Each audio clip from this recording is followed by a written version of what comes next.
Well, happy CultureCast Day, everybody. We are live from Washington, D.C. at the High Life Studios. It is CultureCast number 3 for the day. We are in Washington, D.C., celebrating Black History Month on a very special occasion. And I have the fortunate opportunity to actually invite guests the day after our event who they themselves are also social and civil activists to come and talk about their story, and also would love to get your reflections too on the last couple of days. But everyone, please welcome Charles Sims. Nice to meet you. Yeah. I'm glad to be here. Oh my gosh, it's so fun. Mauricia, I really appreciate it. We met probably a month or a few weeks ago virtually, and then of course we IRL a couple of days ago. We've all been together on this journey for the last couple of days. And what I've said to people in preparation for this Culture Cast is that you are the founder of Dream 2020. But before we get into that, just talk about high level what that is. But then I want to go back to, who is Charles? Like young Charles, your pathway to what led you to Dream 2020 eventually. So, but what is Dream 2020 in case people aren't too familiar with it? Sure. Obviously, it has history in Dr. Martin Luther King's dream. And I felt it was time to renew, reinvigorate, and recharge that dream. So that was the reason why I called it that, because I began that path in the year of 2020, shortly after the death of George Floyd. Okay. Yeah. And we'll get into that and how that all came about. But I think you have a super fascinating history in childhood. Yeah, so, I grew up in Mississippi. Obviously, my 3 times great-grandfather is Senator James Z. George. He was a 3-term United States senator, a private in the Mexican-American War, a Confederate general in the American Civil War, and he also authored the 1890 Constitution of Mississippi, which laid the framework, and he became the primary architect of the Jim Crow laws. Obviously, I'm a son of the South. Yeah. I grew up in that culture and was influenced heavily by it. I was a graduate of Ole Miss. I'm a United States Army combat veteran. But there was a lot of things growing up in that culture that impacted me. As a child, my dad lived in Sumner, Mississippi, and I played along the banks of the Tallahatchie River where Emmett Till was killed. And I lived a few hundred yards from the courthouse where the trial was done.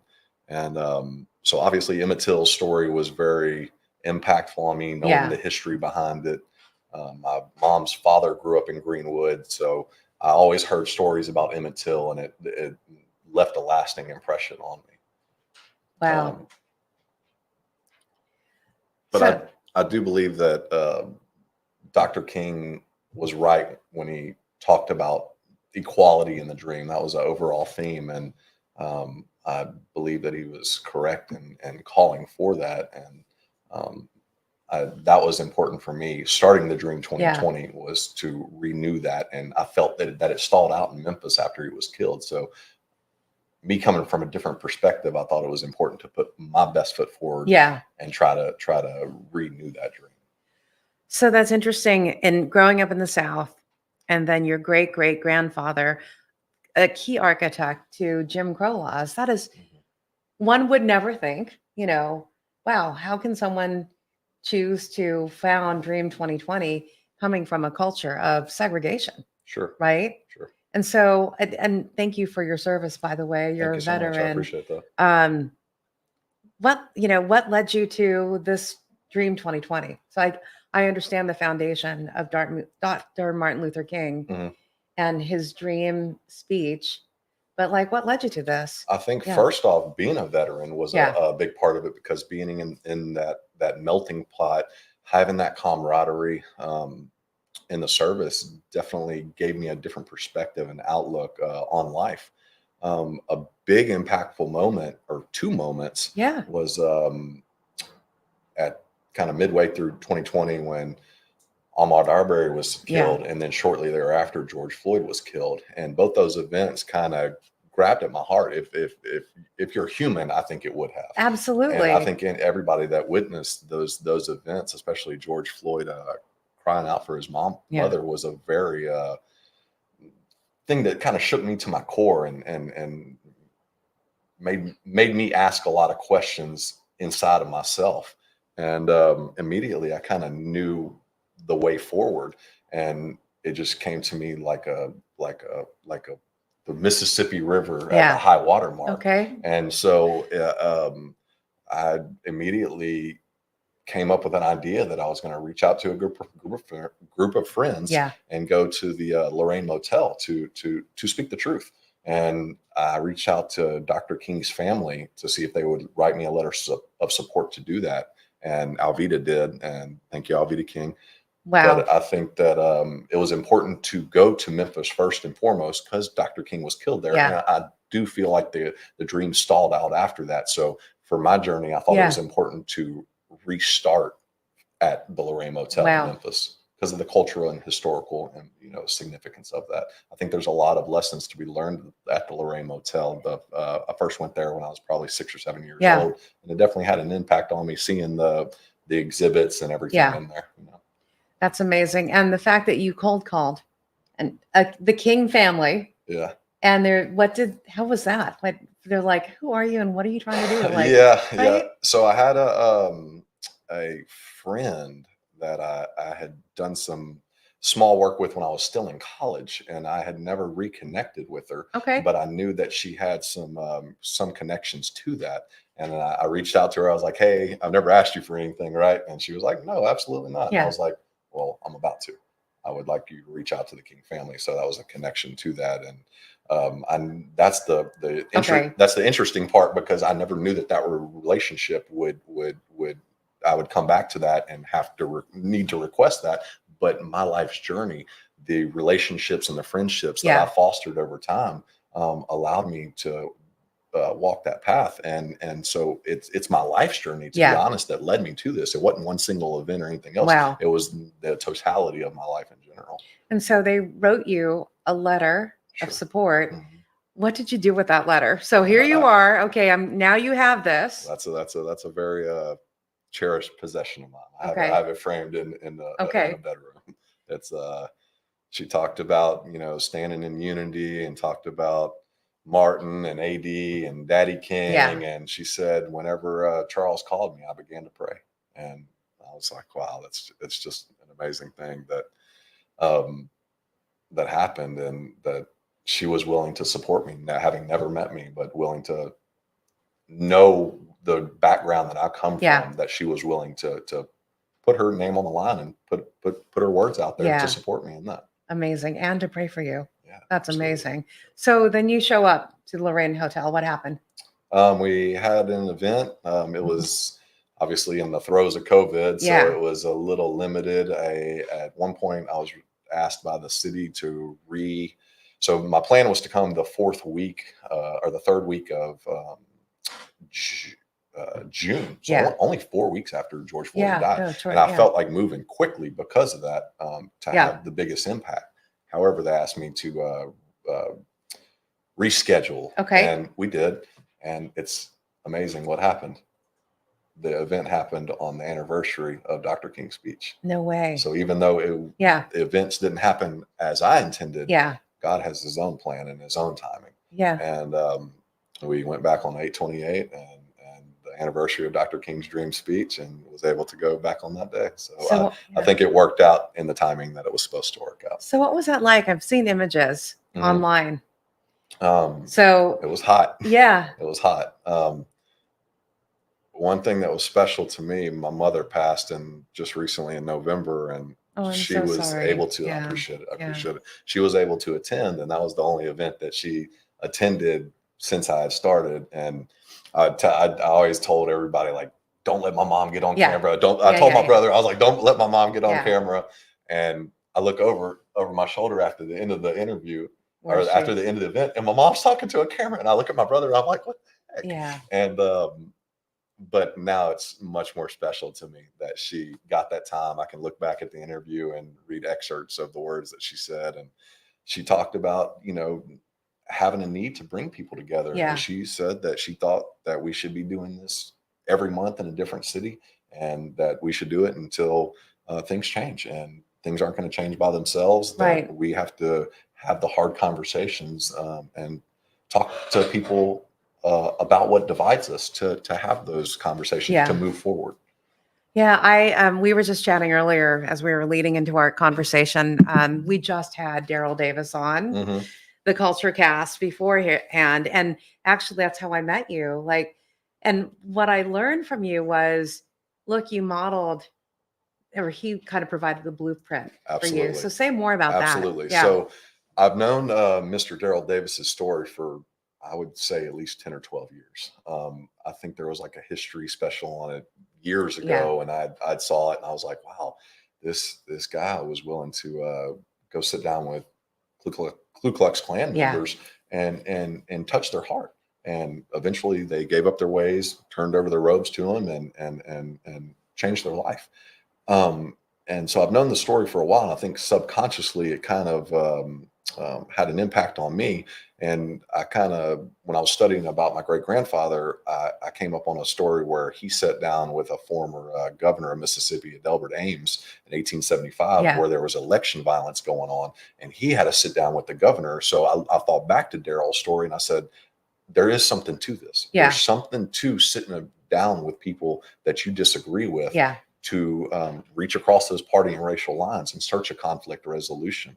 And yeah, I think Daryl Davis's blueprint is amazing, and I think everybody should read about it and look at it. And I think there's a lot to learn from it. And so when I started the Dream 2020, Daryl Davis's story, blueprint, and life were at the forefront of my thought process in doing that. Obviously, we come from different backgrounds. We're Absolutely, very right. different. We're very different people, but it's a similar format. I'm reaching out to different groups of people. He was reaching out to different groups Yeah, of people, but it's still trying to find that humanity in someone, yeah, to plant that seed of love and find out, like Daryl says, you may be completely different, but there may be something that you have in common, that's be it right. food, music, sports. Yeah. There's something that everybody has in common that you can talk about, um, build a friendship, and move from there. Yeah, I love that you said that because Daryl talked about his 5 core values, and it starts with everybody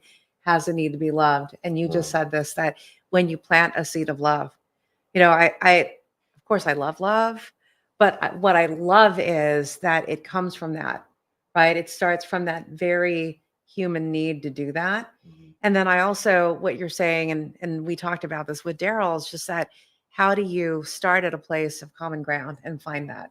And humans can do that Absolutely. if you give the space to do that. Yeah, it starts small. Yeah, You can't go in and be like, let's do it all at once. right. Obviously, you have to nurture it and build it over time, but the rewards are justified, and it's a very noble cause to do that because everybody needs love. Right. Like, love's an important thing to humanity, and it's a very valuable thing, and Yeah, can change a lot of stuff. I agree.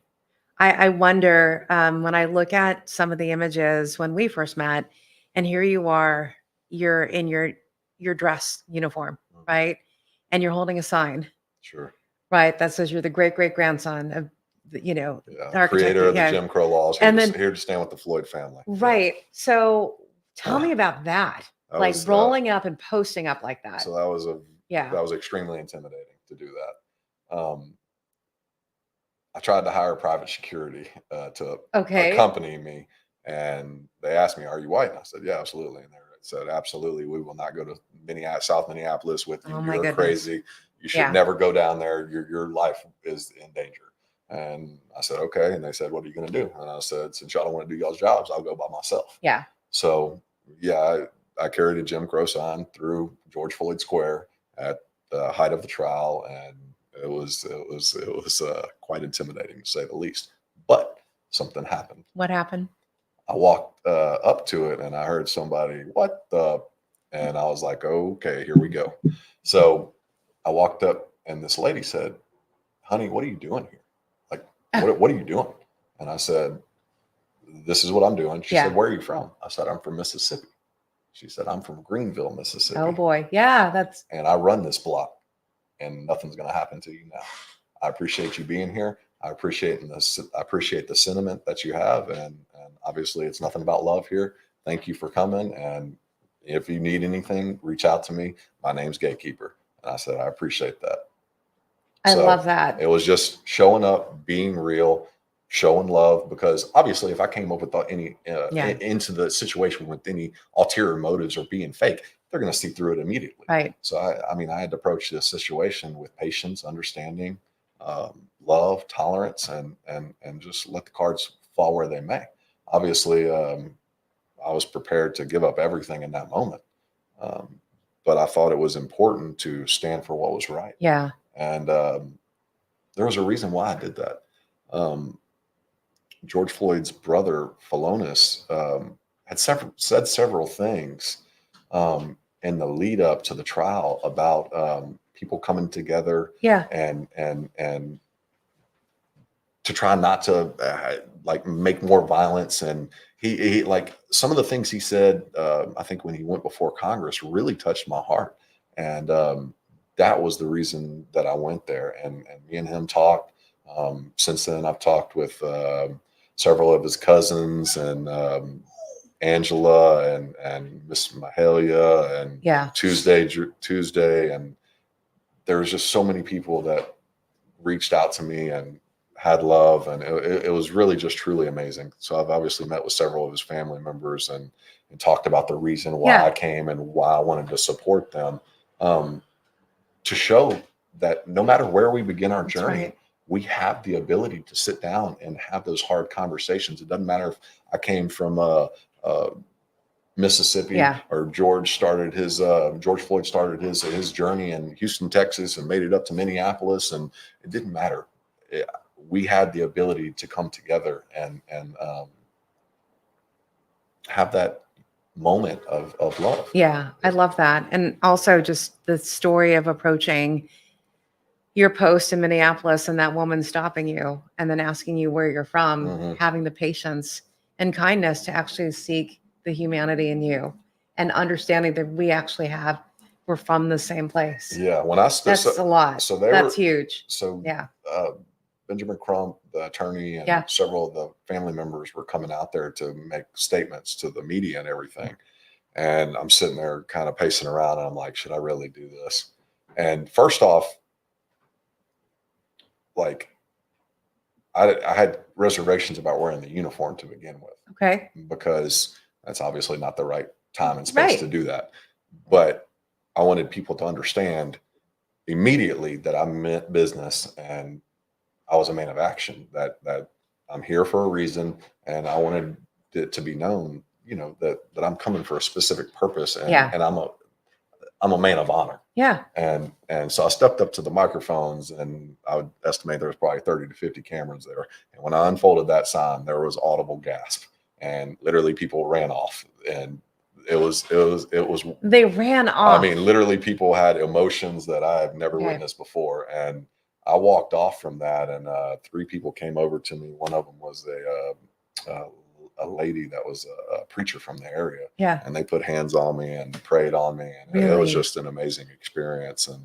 And something that kind of, at that moment, I didn't know exactly where I was going with the Dream 2020. Okay. I didn't know if I had kind of reached a stall point. Yeah. I didn't know if that was the kind of the conclusion of what I had done. Because this is a learning process for me. So everything that I do, I'm learning as I go. Nobody from my background or my perspective from my family has ever done anything like this. So everything's new. So shortly thereafter, something very unique happened. And this was a big moment for me. Okay. Jacob Blake's father reached out to me on Instagram. And he said that, I love what you're doing. Yeah. And I would absolutely love to meet you. And I said, wow. It wasn't something that was coerced. It wasn't an organization or a government reaching out to try to connect people. It was an organic coming together. So in that moment, like, I knew that I had struck a chord. Shout out to Jacob Blake. Jacob Blake. Okay. What's up, Big Jake? I thought that in that moment, I felt like it was having an impact, and I felt like it could have a further impact. Yeah. So that was a very unique moment for me, because up until that point, I had been trying to reach out to other people. in that moment, somebody Right. reached out to me. So he talked about wanting to meet me. I said I'd fly back up to Minneapolis. Yeah. I did that, and we sat down and had a conversation. We talked about family, Yeah. football. We talked about things that are important to us, but we talked about getting the ball rolling towards race for reconciliation. But once we did that, Yeah. how do we keep the momentum? Yep. So it was a great meeting, and then it just seems like things continually gained momentum and speed after Yeah. that, where more and more people reached out to me. And the last couple of years, I've met with families of George Floyd, Breonna Taylor, obviously Jacob Yeah. Blake, Tanika Shannon, Cortez Wright, James Meredith, Reverend Amazing. Barber, Sharpton Jackson, Martin Luther King III. So it's been truly an amazing journey up until this point.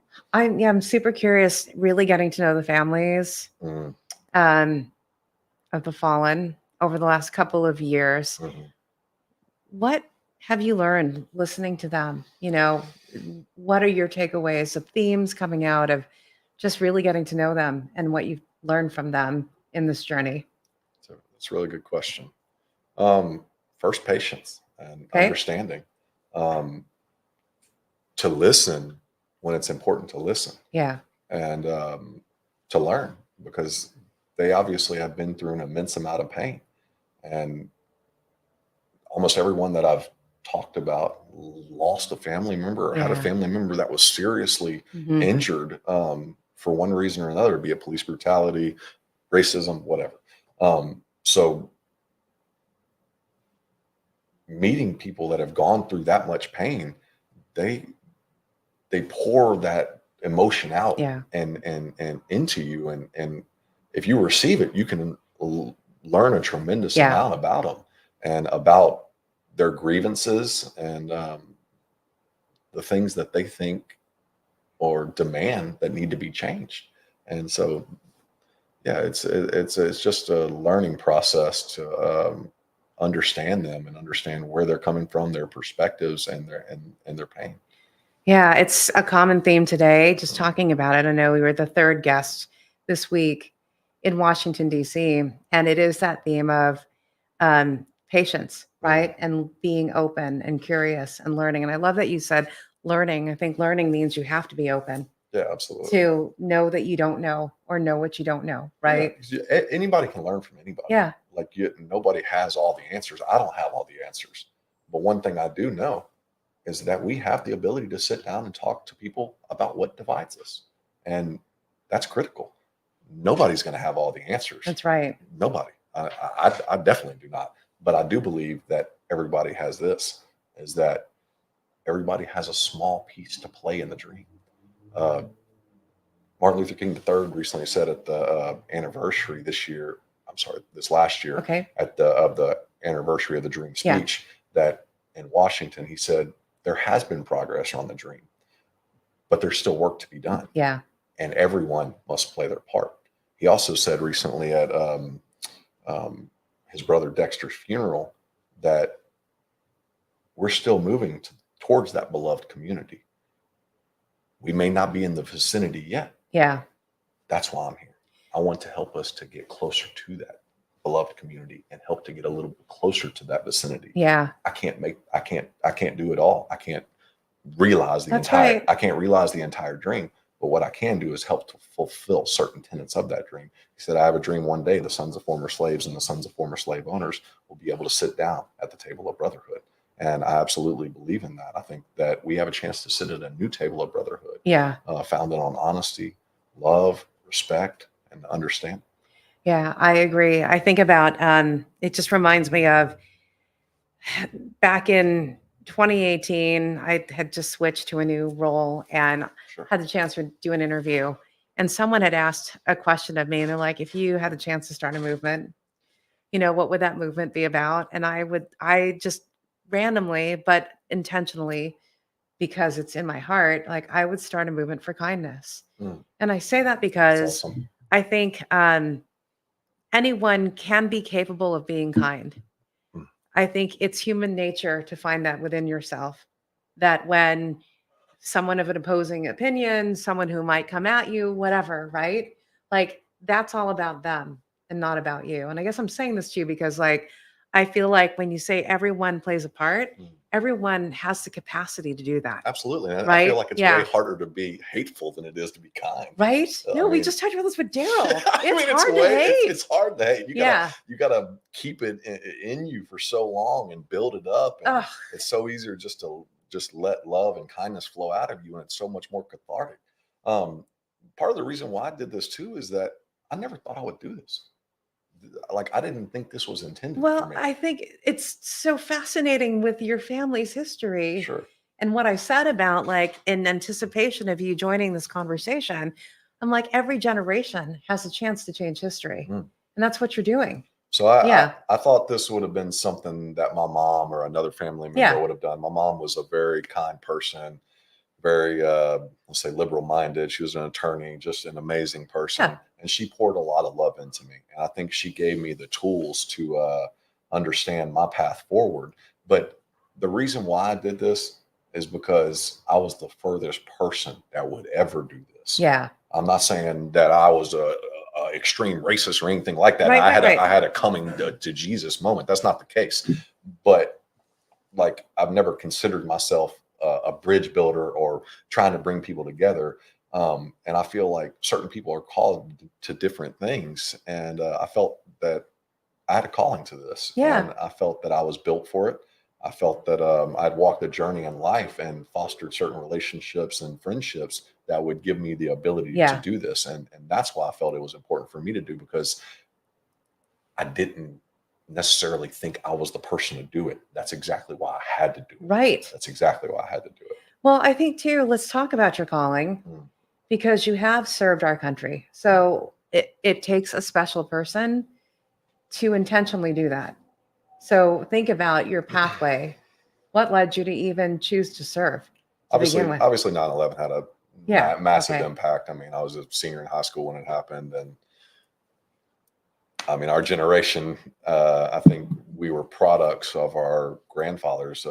Both my grandfather served in World War II, one in the Pacific, one in the European theater. But service in my family goes Yeah. back to literally the founding of this Okay. country. Um, so it was important for me to serve. Obviously, there's great benefits with Yeah. college Got and it. Yeah. healthcare and everything else. But I felt the calling to serve, and that if our country was threatened or we needed to help support our country in any way, that I felt it was important to go down that path. And it did. It had a unique impact on me. My roommate in Baghdad in 2006 was from Sierra Leone, West Africa. Oh, wow. He wasn't even a citizen. Wow.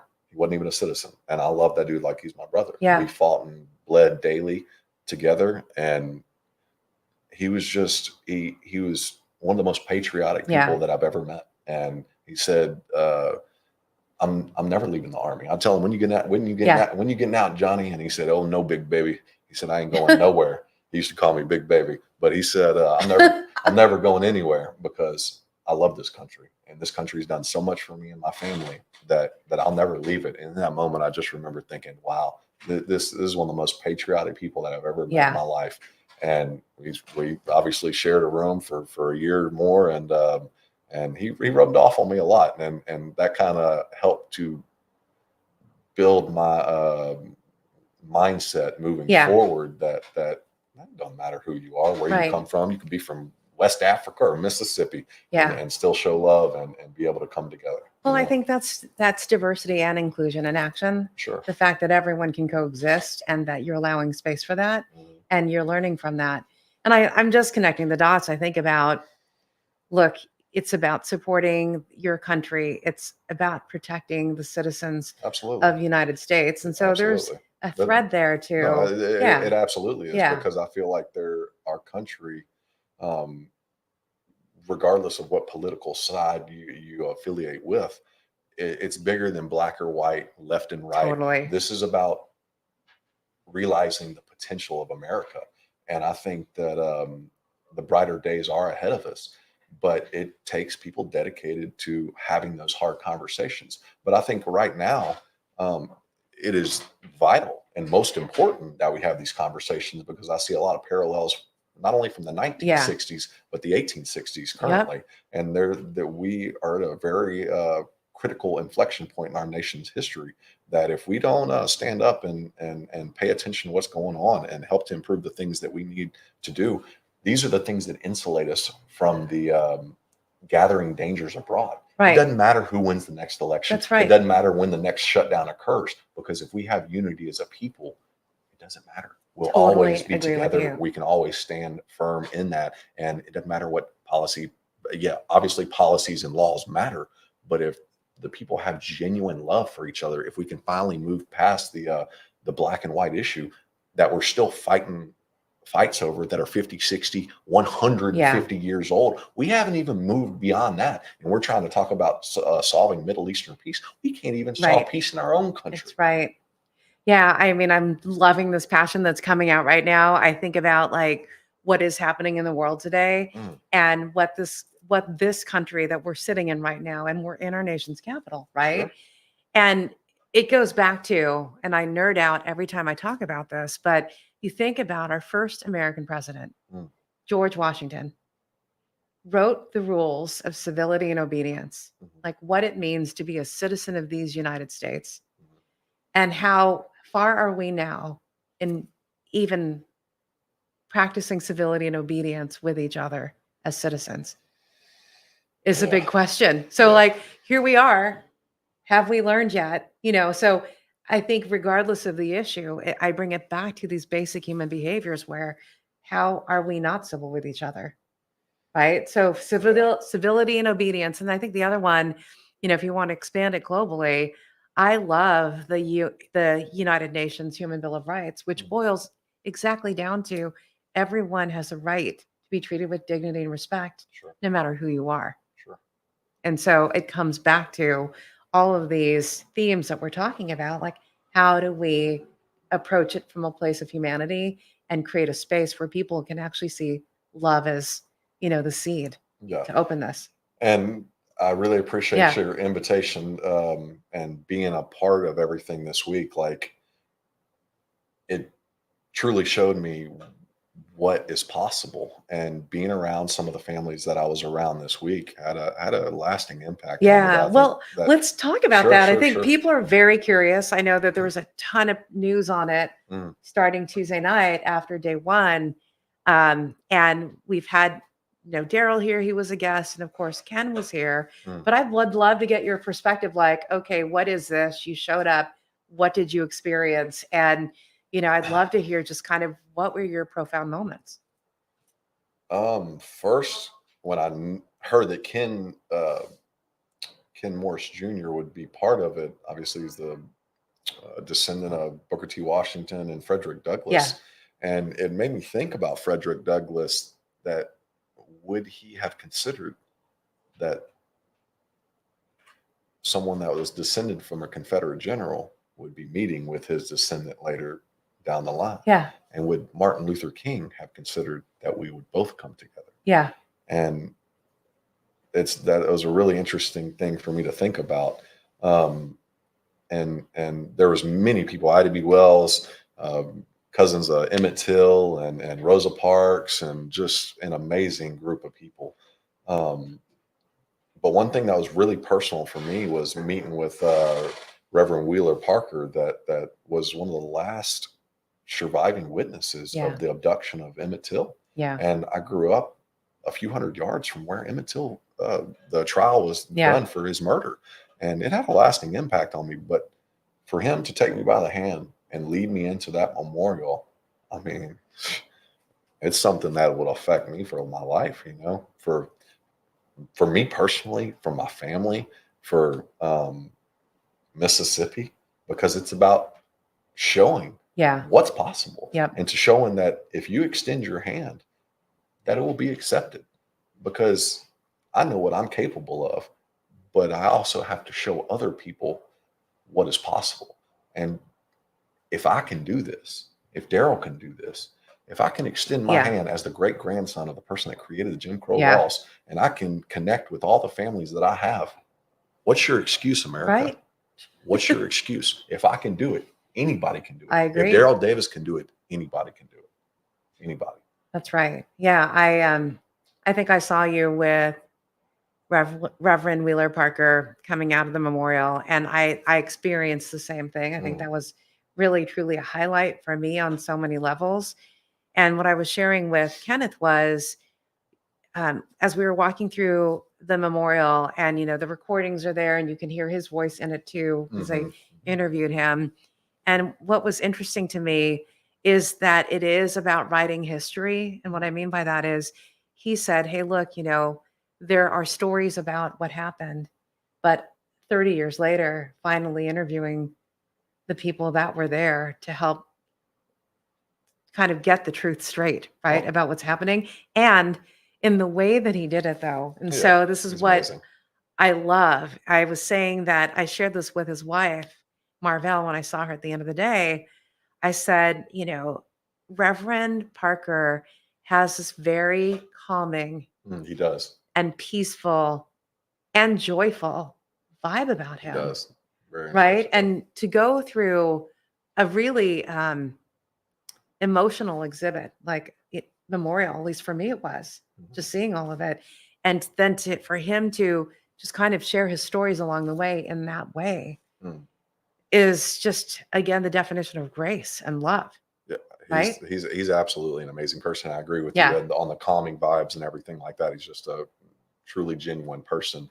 For me, it was very powerful because my family, my Yeah. great grandfather set up the system of oppression that Emmett Till Yes. died under, the system of oppression that Rosa Parks had to get on that bus for, the system of oppression that did a lot of those things. And for every action, there's a reaction. Right. They were the ones that had to stand up because of certain things that happened with racial codes in the past, and to be able to connect with direct family members of theirs was a powerful thing for me. I Yeah. mean, I can't understate how much that personally for me it was a life changing and motivating moment.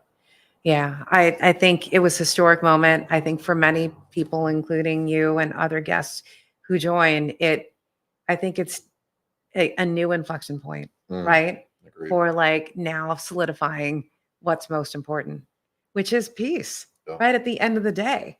And if these families can come together with a message of civility and peace, why can't we all do the same? absolutely. And I think that's people where you talked about earlier about Yeah. around the world. People look at America for leadership, and that's not at the highest level right now. So we need to reestablish that to for the rest of the Yeah. world to see that peace is possible. Vladimir Putin and Zelensky, that peace is possible. Yes. Israel and its neighbors, Yeah. that peace is possible. But it takes visual acts of that to understand. We have all these legends and giants of the past to Yeah. look at, but where's the modern examples? We can all look in our history books and videos and Yeah. see Martin Luther King, Medgar Evers, and all these people. But if we don't have modern day examples of that Yeah. to people for people to see visually, they need to see that to understand what's possible. And I think that everybody has that in them, but we need to reestablish ourselves as the leaders in the world to move that forward for the positive. I agree. It's interesting. You're reminding me of something that um, Ken said earlier, which is in order for us to recreate history, Mm. is to really deeply understand where we came from. You Right? absolutely have to Yeah. understand where you come from. So that was the interesting thing about Yeah. going to the Capitol and talking with what do they call the people that guide you? The Which guides. is the tour Yeah, guides. Yeah. the tour guides. The tour guide. So I asked him about my family statue Yeah. that's still there. There's been conversation about removing certain Confederate statues. Interesting. Yeah. But I asked him. I said, "Sir, what do people ask about Senator George? Do they know the relevance?" And he said, "What's the relevance?" So I Yeah. said, "Do you know what he did, what his impact was on history?" And he said, "Well, I know a little bit." And I said, "Here's my card. Yeah. Please let me Right. uh, send you additional information so people understand where we came from to understand to uh, have a better impact on the future. Because if you don't know your history, you have to understand how you got to where you got to to improve it, That's because right. that was one of the things that motivated me, is kind of being a student of history. I think that's what kind of started leading me down this Yeah. path, is reading books and understanding things, reading the Dream speech, reading Yeah. about Martin Luther King's journey, um, James Meredith, Medgar Evers, and people during that time. But you have to understand the past to understand how you're going to improve the future. Yeah, that's right. And I think another profound thing in the conversation, which I'd love to reiterate, because I think, CultureCast too is about, you have leaders who are looking for nuggets on Mm, how they themselves can be a leader for their community, in their organization, sure. in corporations. How can they cultivate an environment where people can thrive? Mm, And I think it goes back to culture, and community begins with you as an individual. Right. And it's about, if unless you understand who you are and what you stand for and stand in that, how can you help to create community and culture unless you're clear about that? So, absolutely. yeah, I think it's that combination of history and just personal being, like who you are. Because if you don't learn from it, you're going to create and make the mistakes Oh, of the past. totally. Right. Yeah, it's just going to be perpetual cycle of the over and over and over again. Like I said, we hadn't even solved the issues that there's been progress on civil rights legislatively, but that ability to live safely, securely, and Yeah. happily isn't always the same. Well, no, it's not unlike technology. Sure, It's that's a technology good is point. right. Hey, the newest and best technology, it's going to make our lives easier, better, Mhm. whatever, right? You can say that about new legislation. Yep. None of that's going to change, or no one's going to be, the technology won't be successful. I think the newest innovation for anything is humanity, right? And Big you've got to time. have emotions, judgment, exercise that Mhm. in order for those things to be effective. With Yeah, technology to be effective, legislation to be effective, right? I absolutely. apply it to that. And so does my dog, who's been visiting us in and out of our conversation. So I'm curious, what's next? It's now 2024. The dream 2020 clearly started in 2020. Sure. What is next for you in this journey? So, obviously, I have some long and short term goals.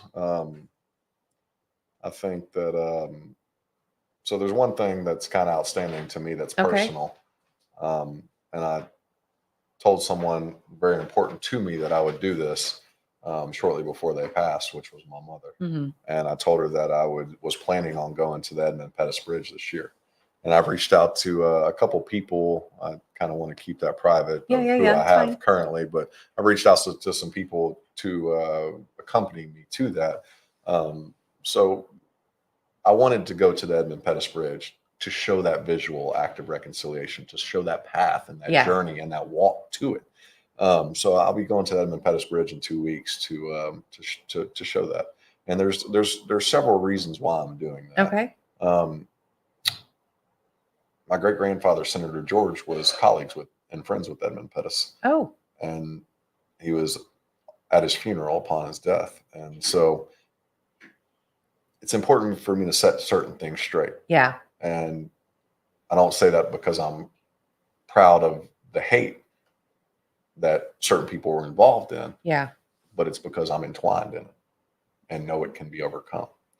And I think it's important for me to go there and do this. And Edmund Pettus was sent as a delegate to review the secession convention in 1860, and Senator George was at those deliberations right in the lead up to the Civil War, and several members of my family signed that document Yeah. leaving the Union, and Edmund Pettus was there, and so they were both there during those deliberations. They were obviously friends and colleagues in life, and Sure. Edmund went to honor him in his death. So it's important for me to show that, again, regardless if he was from Alabama, then his then brother John Pettus was the governor of Mississippi, and obviously my great grandfather was friends with all of them. So it's important for me to go to Alabama to show that Mississippi is here to support you. We want to walk across that same Yeah. path with you. It doesn't matter if we started in Mississippi, Alabama, wherever else, but it's important to show that journey and to show that the hatred can be overcome. I love that. Amazing. And that's in 2 weeks. Yes, ma'am. How can people get a hold of you? What's the best way to reach You you, can Charles? find me on all social medias, Charles G. Sims, charlesgsims.com, TikTok, charles.g.sims. But yeah, basically Charles G. Sims on everything. Great. Well, I would love to get like one word that would describe your journey to now, and then one word that would describe your experience this week. One word to describe journey to now. Yeah, your whole journey to One now. word. Yeah. Amazing. Amazing. Amazing. I love that. Absolutely amazing. Well, I so appreciate my new friend. Just met you a few weeks ago, leading up It's a real to. pleasure. Yeah, appreciate sitting down with you and hearing your story. Absolutely. And again, I think about there are always new beginnings on so many levels, if you think about it, right? That's the truth. And so I think that's kind of a big takeaway for me, that no matter what's happened up until now in your life or whatever the experience is, that there's always a chance if you have the patience and the love. I agree. To start anew. To leave with one thing, Okay. I want to just say that unity in the community is possible, that it's time to get out and do the hard things to achieve it. Oh my goodness. If we want our children to love one another, we have to be willing to talk about the things that divide us. If we value the dream, we have to be willing to live it and pray about it. I think that's an appropriate way to end our conversation. I really enjoyed it. I Thank love you so this much. unity in the community and praying together. Thank you so much for taking your time to Absolutely. hang out for one more extra day. Absolutely. This week in Washington, D.C. Absolutely. I appreciate you. Thank you so much. Thank you so much. Absolutely. It was a true honor. It was an honor for me. Thank you. All right. Well, we'll see everybody the next time.